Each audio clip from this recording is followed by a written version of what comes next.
ఆచి chicken masala. YCP నుంచి జనసేనలో చేరిన మాజీ మంత్రి బలినేని శ్రీనివాస్ రెడ్డి వ్యవహారం కూటమి పార్టీలో హాట్ టాపిక్ గా మారింది. వైసీపీ ప్రభుత్వంలో పవిత్ర తిరుమల లడ్డూని కల్తీ చేసి భక్తుల మనోభావాలు దెబ్బతీశారని కూటమి నాయకులు గగ్గోలు పెడుతున్నారు. జనసేనాని డిప్యూటీ సీఎం కూడా లడ్డూ వ్యవహారంపై ప్రశ్నించమని ఆ పార్టీ నాయకులకు చెబుతున్నారు. కానీ జనసేనలో చేరిన ఆ మాజీ మంత్రి మాత్రం లడ్డూ కల్తీపై ఎవ్వరూ మాట్లాడొద్దని స్వయంగా మీడియా ముందుకొచ్చి చెబుతున్నారు. దీంతో ఆ మాజీ మంత్రి వ్యవహారం చర్చానీయాంశమైంది. అసలు బాలినేని లెక్కలేంటి? ఎవరి ప్రయోజనాల కోసం ఆయన ఎలాంటి వ్యాఖ్యలు చేశారు?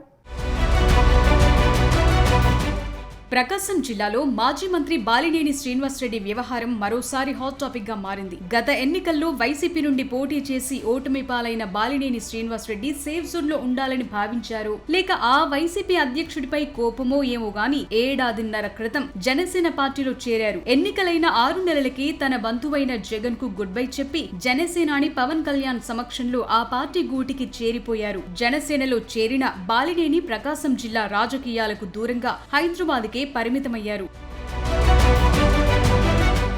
దాంతో బాలినేని శ్రీనివాస్ రెడ్డికి జనసేనతో పాటు కూటమి పార్టీలో గుర్తింపు అంతంత మాత్రంగానే మారింది. అయితే తాజాగా ఒంగోలుకి ఎంట్రీ ఇచ్చిన బాలినేని శ్రీనివాస్ రెడ్డి తిరుమల లడ్డు తయారీ నెయ్యి కల్తీ విషయంపై చేసిన వ్యాఖ్యలు కూటమి పార్టీలో ఇప్పుడు దుమారం రేపుతున్నాయి. వైఎస్ రాజశేఖర్ రెడ్డి కుటుంబానికి దగ్గరి బంధువైన బాలినేని 1999లో ఒంగోలు అసెంబ్లీ స్థానం నుంచి కాంగ్రెస్ పార్టీ అభ్యర్థిగా మొదటిసారి పోటీ చేసి గెలిచారు. తరువాత 2004, 2009 ఎన్నికల్లో హస్తం పార్టీ నుంచి వరుస విజయాలు సాధించారు.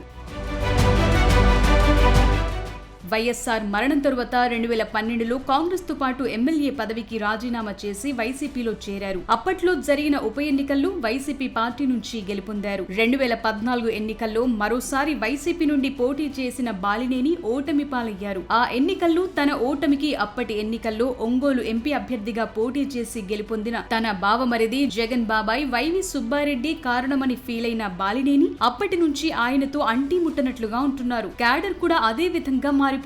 దీంతో సొంత బావమరుదులైన బాలినేని శ్రీనివాస్ రెడ్డి, వైవి సుబ్బారెడ్డిలకు మధ్య గ్యాప్ స్పష్టంగా కనిపిస్తూ వచ్చింది. ఉమ్మడి ప్రకాశం జిల్లాలో వైసీపీ పాలిటిక్స్ లో పెత్తనం సాగించేందుకు ఈ బామ్మర్దులు ఒకరిపై మరొకరు పెద్ద యుద్ధమే సాగించారు. ఇప్పటికీ సాగిస్తూనే ఉన్నారు. వైసీపీ హయాంలో టీటీడీ చైర్మన్ గా, రాజ్యసభ సభ్యుడిగా వైవి సుబ్బారెడ్డి పదవులు నిర్వహించారు. బాలినేనిని మాత్రం మంత్రి పదవి నుంచి జగన్ 3 ఏళ్లకి పక్కన పెట్టారు. ఉమ్మడి ప్రకాశం జిల్లా వైసీపీ పాలిటిక్స్ లో బాలినేని పెత్తనానికి చెక్ పెట్టడానికన్నట్లు 2024 ఎన్నికల్లో బాలినేని వద్దన్న వాళ్లకే టికెట్లు కేటాయించడం వంటి పరిణామాలు అనేకం జరిగాయి.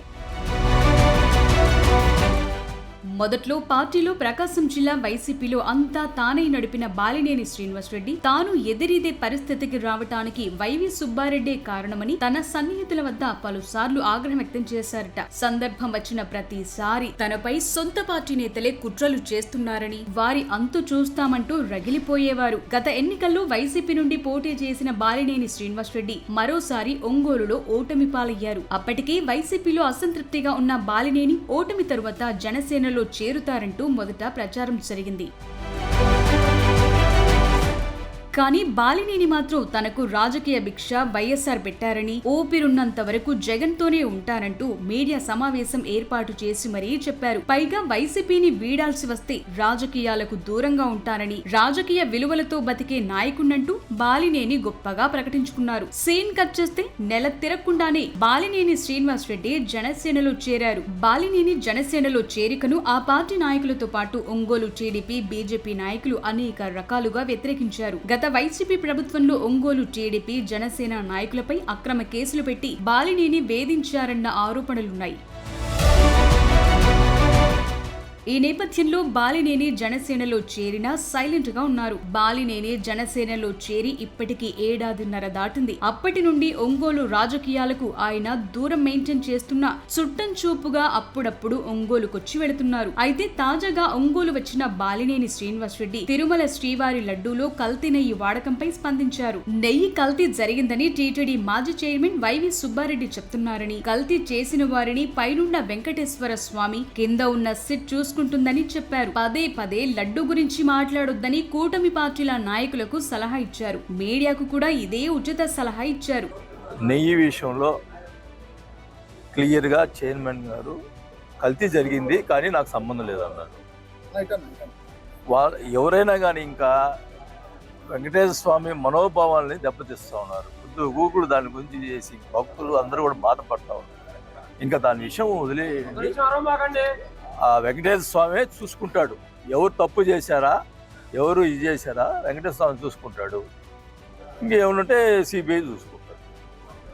ఇంకా అందువరకు నేను చెప్తా ఉన్నా. ఎందుకంటే నేను గమనిస్తా ఉన్నా ప్రతి వారి మనోభావాలు దెబ్బతింటా ఉన్నాయి. అది ఇంకా మీడియాలు కూడా ఇంకా తగ్గించేది బాగుంటుందని నాకు తెలుసు. కల్తీ నెయ్యి వాడి శ్రీవారి లడ్డుని అపవిత్రం చేయటంపై కూటమి పార్టీల నాయకులతో పాటు భక్తులు, హిందూ సంఘాలు పెద్ద ఎత్తున ఆగ్రహం వ్యక్తం చేస్తున్నారు. లడ్డు కల్తీపై జనసేన నాయకులు ప్రశ్నించాలని డిప్యూటీ సీఎం పవన్ కళ్యాణ్ కూడా చెప్తున్నారు. అయితే వైసీపీ నుంచి జనసేనలో చేరిన బాలినేని శ్రీనివాస్ రెడ్డి మాత్రం లడ్డు విషయం మాట్లాడొద్దని చెప్పటం కూటమి పార్టీలో చర్చనీయాంశమైంది. బాలినేని వ్యాఖ్యలపై జనసేన పార్టీ నాయకులు సైతం ఆశ్చర్యం వ్యక్తం చేస్తున్నారు. తన బావమరిది జగన్ బాబాయ్ వైవి సుబ్బారెడ్డి కోసం బాలినేని ఈ వ్యాఖ్యలు చేశారా, లేక జనసేనలో ఏ పదవి లేక అసంతృప్తితో ఉన్న బాలినేని తిరిగి వైసీపీ వైపు చూస్తున్నారా అన్న చర్చ మొదలైంది.